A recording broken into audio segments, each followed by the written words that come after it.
Hi friends, this is the sewing machine only tutorial for part 1, and this is going to be for the mini dress with hidden pockets, and I'm going to show you how to hem this with your sewing machine only. So like I showed you in part 1, this is going to be the front and back panels for the mini dress. And I went ahead and I cut the notches 1 inch from the last shirred row from the bodice. When you are cutting the length, whether it's the mini or maxi or whichever length you decide to cut your dress at, just make sure you add an extra inch if you're using the sewing machine only. And for the mini version, like I mentioned in the other video, you can actually cut and trim a little off the bottom of my hidden pocket pattern. And this way, this will keep the bottom of the pocket from peeking out from under your mini length. If you do go a certain length, that's going to expose the pocket. So this is going to be the hidden pocket without any alterations. And this is what it should look like when you trim off a couple inches from the bottom of the pattern. All you have to do is just follow the natural curve of the pocket and then trim off about 2 inches. And that should be enough for most of you. And so you will be making a few modifications to the pocket pattern like I showed you in part 1. This is going to be the 1/2 inch seam allowance, and this is going to be the regular 5/8 that I left for the main hidden pocket pattern, which you can obviously change depending on the seam allowance that you have for your project. And I'll have 2 separate tutorials for knits and wovens available on my YouTube channel soon. So now I'm going to cut the pocket pieces out from the excess fabric. And it looks like I'm going to have enough to actually cut both from this little chunk right here.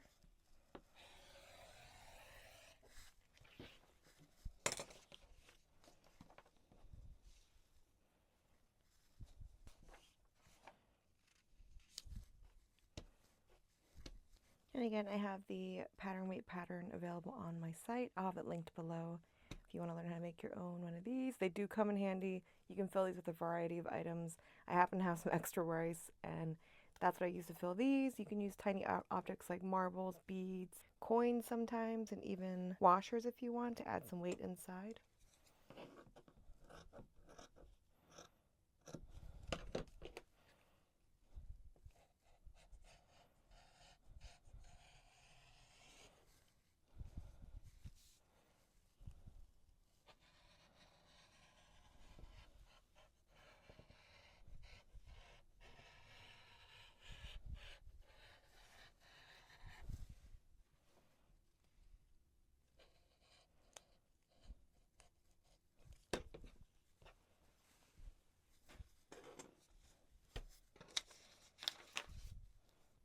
These should be the pocket pieces with a little length cut off. And don't forget to hold on to the scraps. You can do plenty with this with other projects. So there are different ways that you can finish the inside raw edges when you're sewing these shirred pieces. The easiest, I think, is with your sewing machine, but there are some other options available. Now I have separate tutorials for these. You can do these by hand. This is the blanket stitch.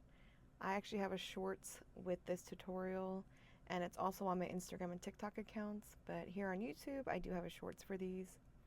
So this is the blanket stitch, and this one is the overlock stitch.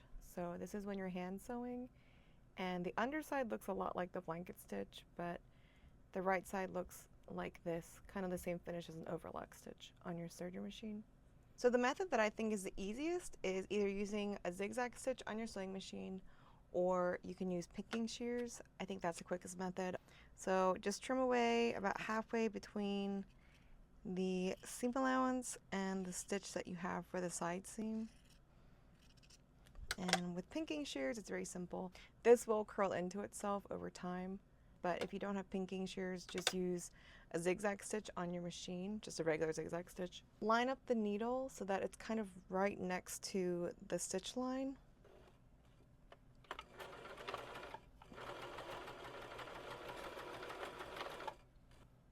And it will look like this.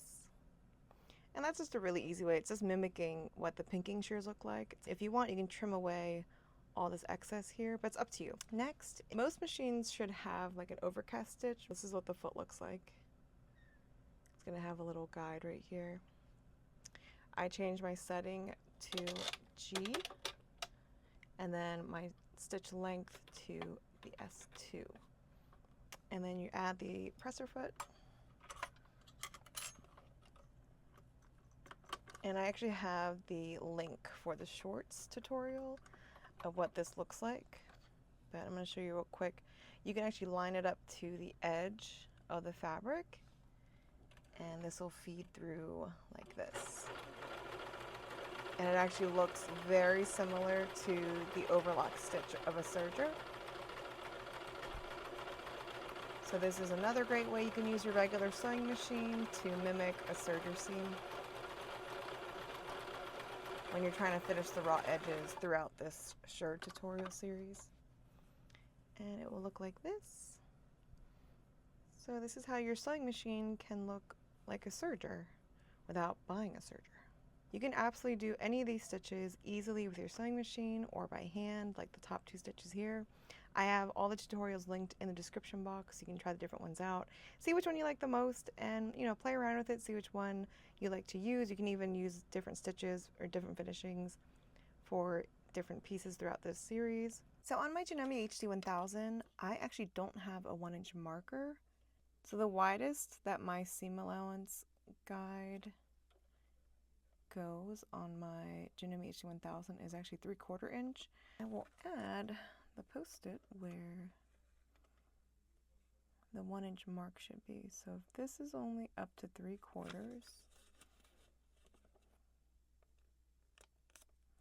that's going to stay there. I think the easiest way to hem is by adding a little basting stitch. So this is pretty common to use as kind of like a guideline of where you want to fold. Since we're using the double fold method on the hems for all the dresses in this series, if you want to still press the double folded hem, that's totally fine, up to you. I think using this basting method is a time saver and you won't have to press. So up to you. If you have the time, go for it. If not, this would be the faster method. So because I'm using the 1/2 inch double fold, that means we're going to double that, and it'll be 1 inch from the hem of the dress, and that's where you add your basting stitch.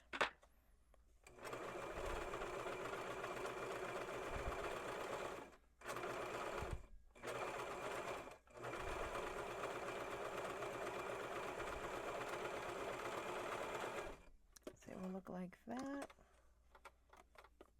Now imagine we only have one side seam sewn together on the shirred dress. So this is before we finish the other side seam, but I just want to show you this example before we actually work on the dress. So what you do is you use that basting stitch that you just added as a fold line, like that. And so when you're folding the double fold method, you'll make sure that you're folding the correct width. So see how when you fold down, that 1/2 inch doubled is going to hit that basting stitch, which was at the 1 inch, perfectly. So then you have a nice even hem now, and you're just going to go around the rest of the bottom of the dress and just kind of finger press everything together. And so that's just like a quicker way to hem your dress with your sewing machine. And again, you can totally press this before you sew it together, completely up to you. I just find that if I can save time by not having to press this, that's totally fine. It's just a little more convenient to do if you're kind of in a rush. But if you want to press it, that's totally fine. So it'll look like this on the right side of the dress. And so if you folded it correctly, you can barely see where that basting stitch is going to be. And obviously you're going to use thread that matches. I wanted to use black for the tutorial purpose, just so you can see it better as a contrast. When you're ready to stitch,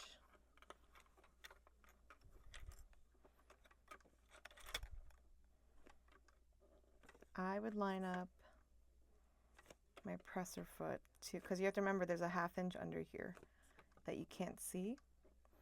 I would make sure that the actual hem of the dress is actually lined up and peeking out a little bit from the actual presser foot before you actually sew it down.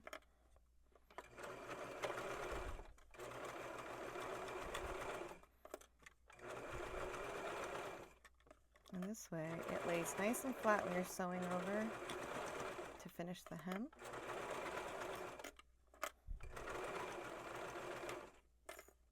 I think this is just the easiest way to finish the hem of these dresses for this series. And it will look like this when you're done. And again, you're going to be using matching threads, so you'll barely see it, but I think this looks nice and neat. And you don't have to use an iron, so we're saving time. it'll look like that on the underside, and you'll have this raw edge finished with the way that you prefer. So that's how it should look, and then when you wear it, it'll look nice and smooth and finished. And so now you're going to go ahead and sew the dress like you normally would, like in part 1. I'll be using my Janome HD1000 for the sewing machine only tutorial because I have the zigzag and straight stitch capability on this machine, which most sewing machines have multiple stitches, including straight and zigzag. So just like in part 1, I'm going to add a basting stitch to the outside of each pocket piece. We're using a 1/2 inch seam allowance, so make sure that you're using a 1/2 inch basting stitch around the entire pocket.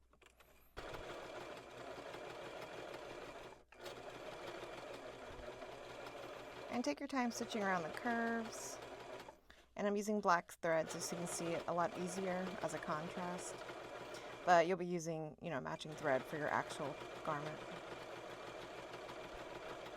Now repeat that for all the pocket pieces. And just like in part 1, we're going to be sewing the hidden pocket onto each front and back panel piece.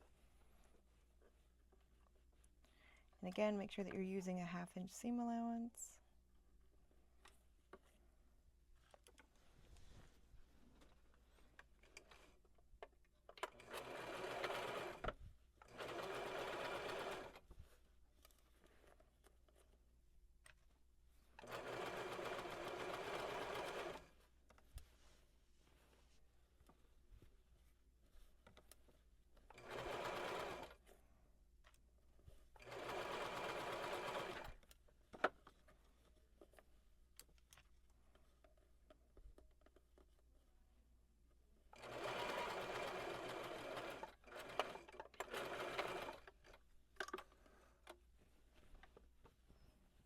It'll look like that after you sew it on. When you're sewing the opposite side of the hidden pocket, you are going to have it kind of upside down, meaning the pocket piece will be on the underside. Just make sure and maybe add some extra pins because you don't want the pocket to get kind of crumpled underneath and bunched up so you don't end up sewing it flat. So if you want to add an extra row of pins, totally fine. That way it just keeps everything nice and flat and matched up since you can't see it through the top layer that you're sewing.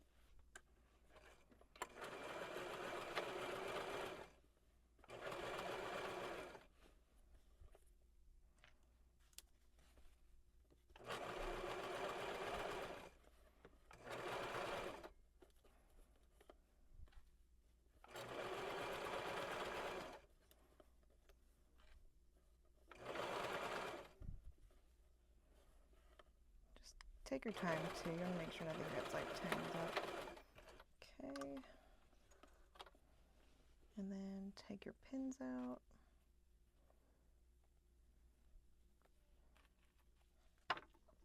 And double check everything on the underside and it should look like that.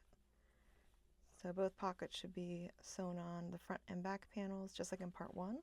And after we attach the hidden pockets to each front and back panel, I like to add an extra basting stitch down the opening of each pocket, and I would just stitch it right next to this stitch, like this, and make sure that everything is nice and flat underneath.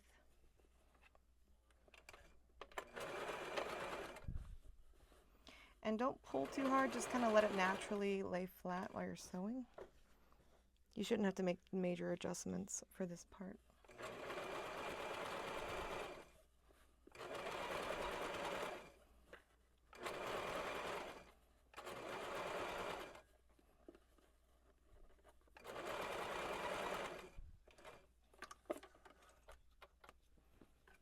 It'll look like this. So this way you're just securing the hidden pocket opening, and when you sew the side seam of the front and back pieces together, it'll lay nice and flat when you're sewing everything together. So repeat that on all the pockets, and when you're on the opposite side, same thing, you're just doing it upside down.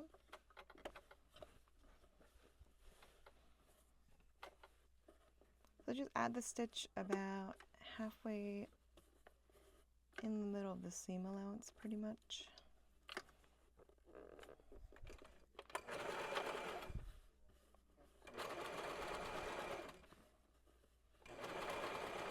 Again, you shouldn't have to pull too hard, just guide all the layers underneath the presser foot. Just make sure nothing is bunched up before you start sewing.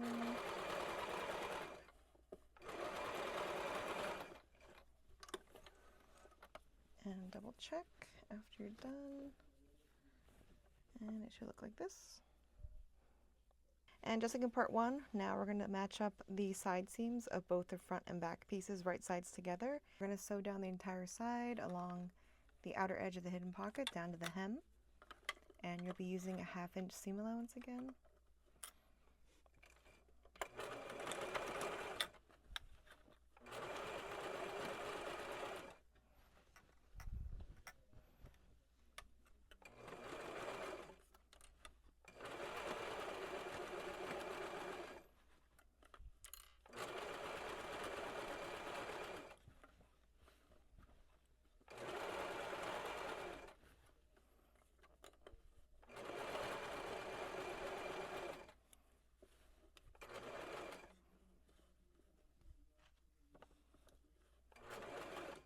And don't forget, you can use that basting stitch that we made on the pocket to know when to pivot at the top of the hidden pocket.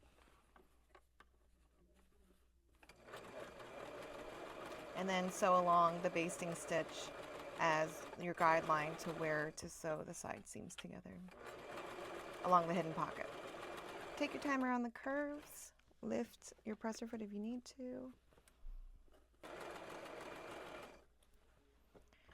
The more you practice curves, they get easier, I promise. And then when you get towards the bottom of the pocket, just again use the basting stitch from your hidden pocket as the guideline.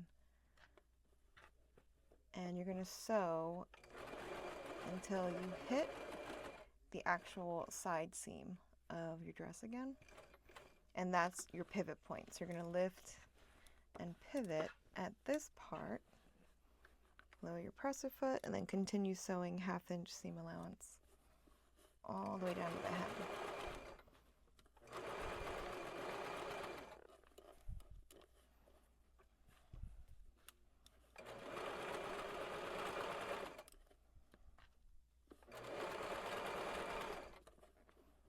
And as you can see, my hem's a little crooked, and we're going to straighten that out at the end before we hem. And then remove all your pins.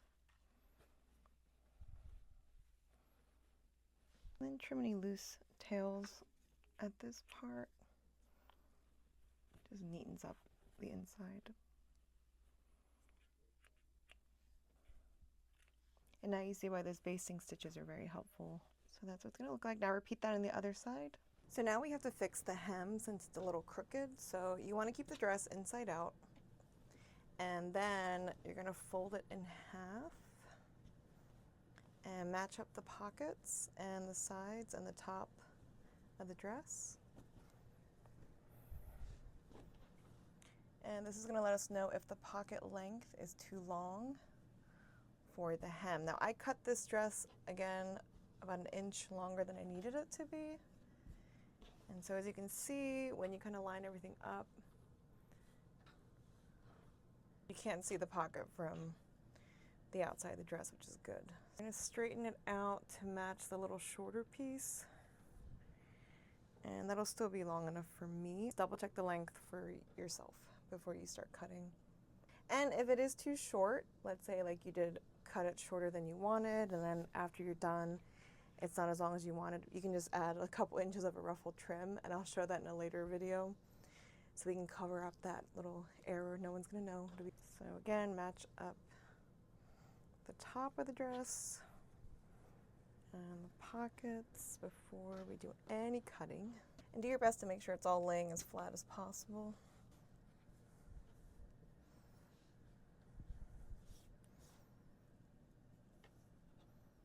So do all the zhuzhing that you need. And then when we're ready, make sure you straighten the bottom as much as you can.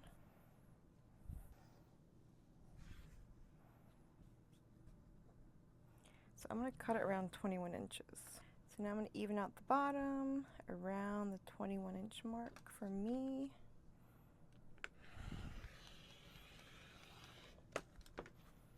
Okay, throw out that excess. And now we can add the 1-inch basting stitch like I showed you earlier in the video from the actual edge, and then we're going to do a double fold and then top stitch, and that'll be it for the dress. It'll be done.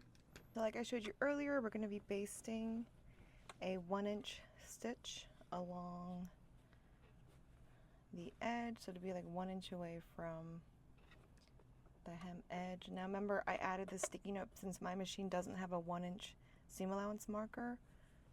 If yours has one, that's perfect, but if not, I just had to use a sticky note to mark mine. So go ahead and add the basting stitch.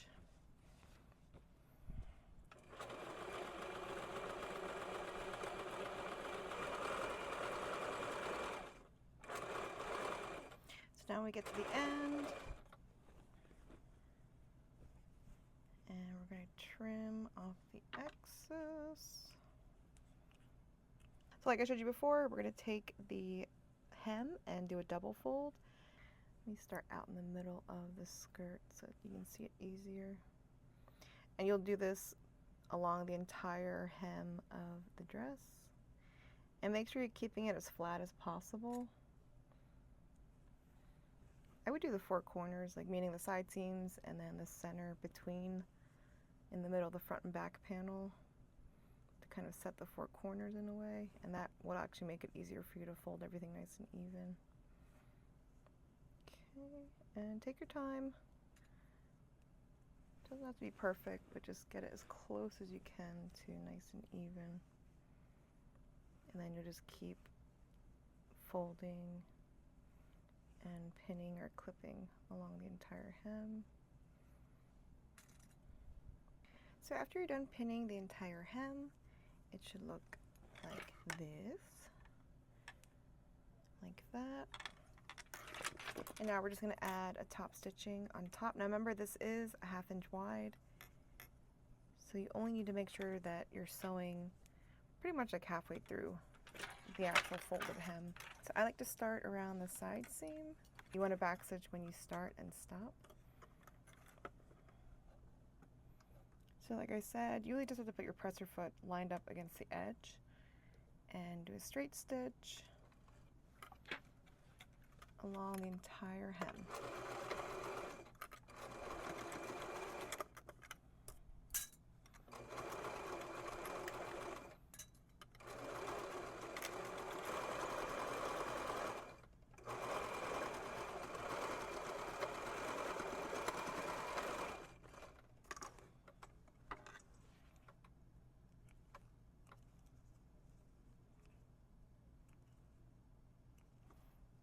And after you're done, it should look like this, nice and neat. So you don't have to have a serger to work on these dresses, but having one is nice, and if it works for your budget, I would absolutely recommend buying one. You don't need a serger to finish any of these shirred items that I'm sharing in this tutorial series, but it is helpful. After you're done sewing the dress, you can go ahead and finish the raw edges in the way that you prefer. I showed you a few of the options in the beginning, and I have tutorials linked below with different ways you can finish these edges. And then that is it. Flip it inside out, give it a good press, try it on, show it off, run some errands. So yeah, easy as that. Let me know in the comments if you have any questions, and the next part we will be covering puffy sleeves. Everything will be included in this Joann shirt tutorial playlist. As I finish each part, I'll upload them to this playlist. If you want to follow along, I have parts 1 through 6 on my TikTok and Instagram accounts right now, and I have some shorts with quicker little tutorials like for making your own puffy sleeve and off-shoulder puffy sleeve patterns. And I'll have all that linked in the next video for the next tutorial. I will always have a little sewing machine only segment to add on to each of these tutorials, since I'll be using a serger for most of the main parts. Thanks for watching, and I can't wait to keep adding to this series. There are a lot of parts coming.